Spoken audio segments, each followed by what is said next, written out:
Rod, welcome back, my friend. My browser decided to update at that moment. That's all right, man. That's all right. Hey, it's a busy day. Pistons draft, maybe that's a great omen. It's updating because being first overall pick and not in the draft, isn't that what you wrote about today as far as in your column? The old, what is it? What's it called again? What's the bingo ball thing?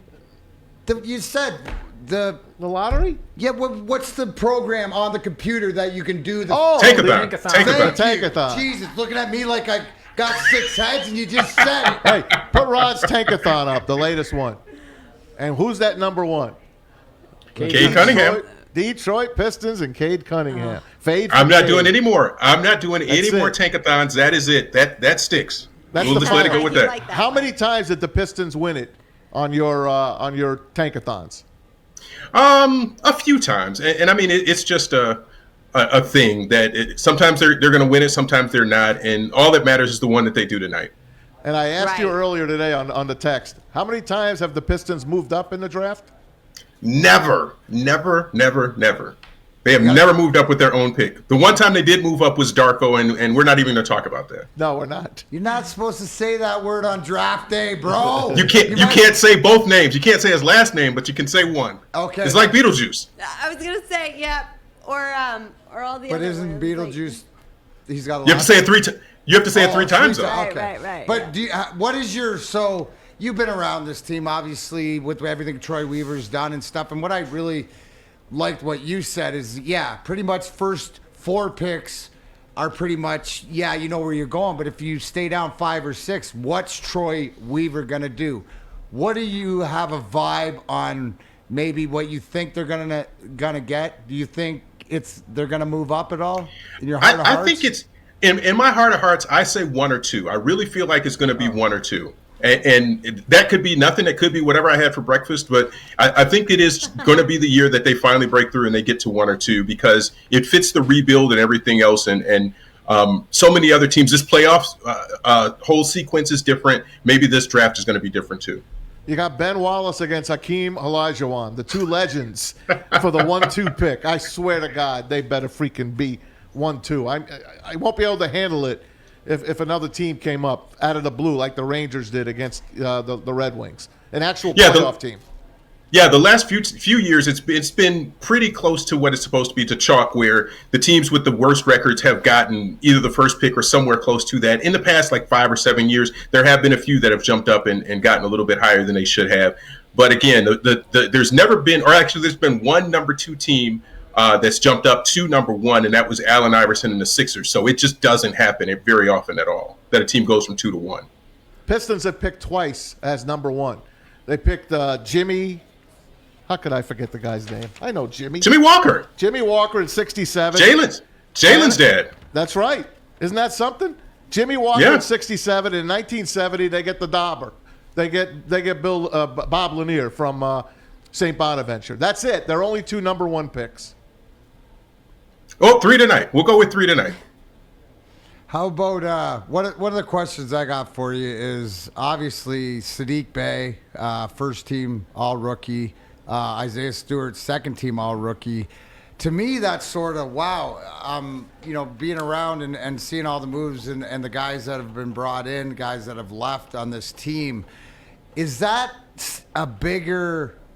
Who is that more towards? Is it more towards Troy Weaver and the draft that he's done, or the coaching of Dwayne Casey and what he's got out of this talent, and which we should be looking positively, to the future of this team? I think it's a little bit of both, but I'd lean a little bit more toward Troy Weaver because those were guys that weren't projected to be drafted that high, and people didn't think of them as being all rookie type guys. And think about that they had the number 7 pick. They went out and got the number 16 and 19 to get those other 2 guys, and they turn out to be all rookie guys. I think it just speaks to what Troy Weaver is able to see in his vision, and he was always known as having an eye for talent. But to pick those 2 guys out, in addition to Killian Hayes, and the jury's still out on him. We can't make any determination just based off this season what he's going to be 3, 4, 5 years from now. But I think you trust in what Killian Hayes can be because of what we've seen with those other 2 guys. Rod Beard joins us, Detroit News, Pistons beat writer. Let's talk about the playoff teams that were in it. The 2 number 1 teams are gone. The Jazz are gone. The Sixers are gone. People are talking about the Sixers and Ben Simmons, his disappearing act. Doc Rivers. I mean, they got Kevin Durant with the Nets. I mean, what a playoff this has been, man. What's your take on the whole weekend leading up to tonight? Yeah, it's just been wild. I thought that Brooklyn would have that game kind of sewn up, and that Kevin Durant 3, if his foot's not on the line, then that thing's over, and that's an iconic shot. And his name goes down with some of the greats being able to finish a game in that way. But instead, we're talking about what Milwaukee can do and the opportunity they've got, and then what the Hawks were able to finish off with the Sixers. The Ben Simmons things is just so true. You can't have a guy who's making $30+ million and you can't keep him on the floor at the end of a game because he can't shoot free throws, or he's not going to be a scoring option for you because you need a bucket, and he's just not going to give that to you. And the most damning was that spin to the rim. He has a dunk, and Trae Young is coming over. If you can't dunk on Trae Young and you're 6'10", we got bigger problems, bigger fish to fry. And so I think they're acknowledging now they've got some stuff to work on with him in terms of his jumper and his scoring and everything else. But Tobias Harris is making $30+ million. He's never been an all-star, and I think he's more worth it than what Ben Simmons has done. And he was an all-star and all-defensive team, but he can't be on the floor at the end of a game. How about all these ex-Pistons, man? Like doing the job. Chris Middleton, I could just bring his name up, and then a guy like Reggie Jackson, a guy like Devin Booker that you don't draft, and look what he's become. I mean, it's unbelievable, man. It's unbelievable how the Pistons are tied to this playoff run. I just see him everywhere. Yeah, and Marcus Morris, even a little bit before that it's just, I mean, these are guys that couldn't put it together, but it's just about the roles that they're in. You can't put Reggie Jackson in a 1A role and make him be the scorer and run 100 pick and rolls with him and Andre Drummond. But the Clippers figured out, hey, if we put him in the right position, in the right role, and give him the right amount of minutes, and he's the third option maybe or fourth option behind Paul George and Kawhi and some other guys, then he can excel in that role for a limited amount of time. You give him 20, 25 minutes a game, he can give you some good stretches of time with that and some good production with that. That's another thing. The Clippers come back, and who knew that they were going to do what they did once Kawhi went down? Mm-hmm. I certainly didn't. I was touting the Clippers, it, all this time, and then I gave up on them when Kawhi went down, and it seemed like they didn't miss a beat, really.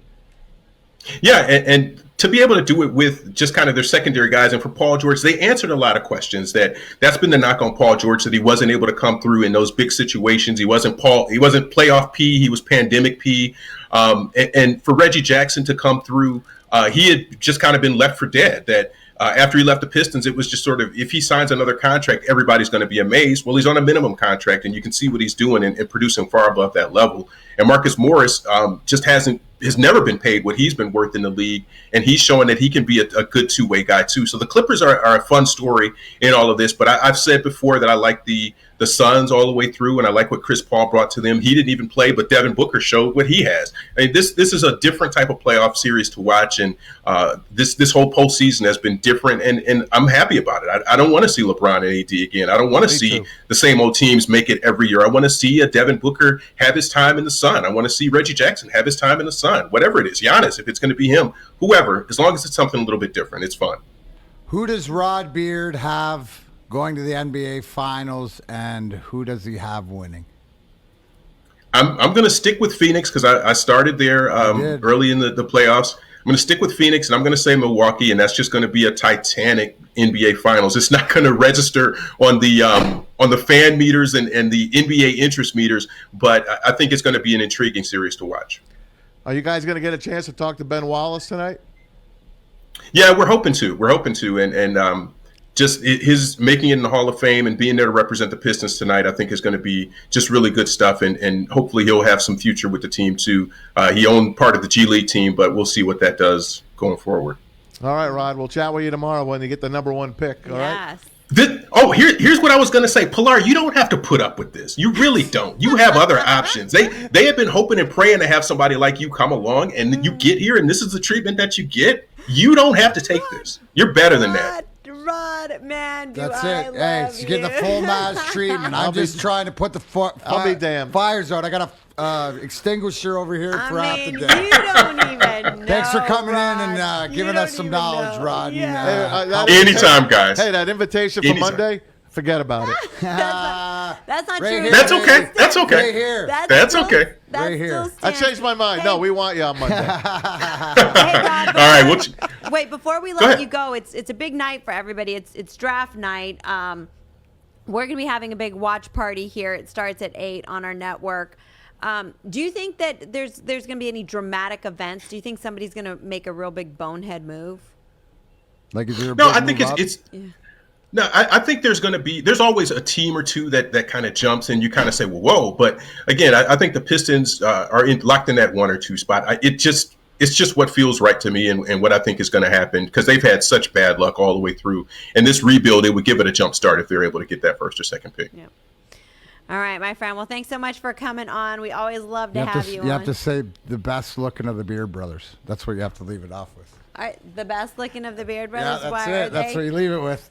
We'll take there it. You go. I'm not even going to question that. See you, That's Rod. just the way it is. The best looking of the Beard Brothers, right here. All right. everybody. We'll take it. We'll take All it. right, easy, Rob. man. Thanks so much for Thanks, joining Thanks, guys. us. We'll be reading you. Rod Beard, Detroit News. Check him out.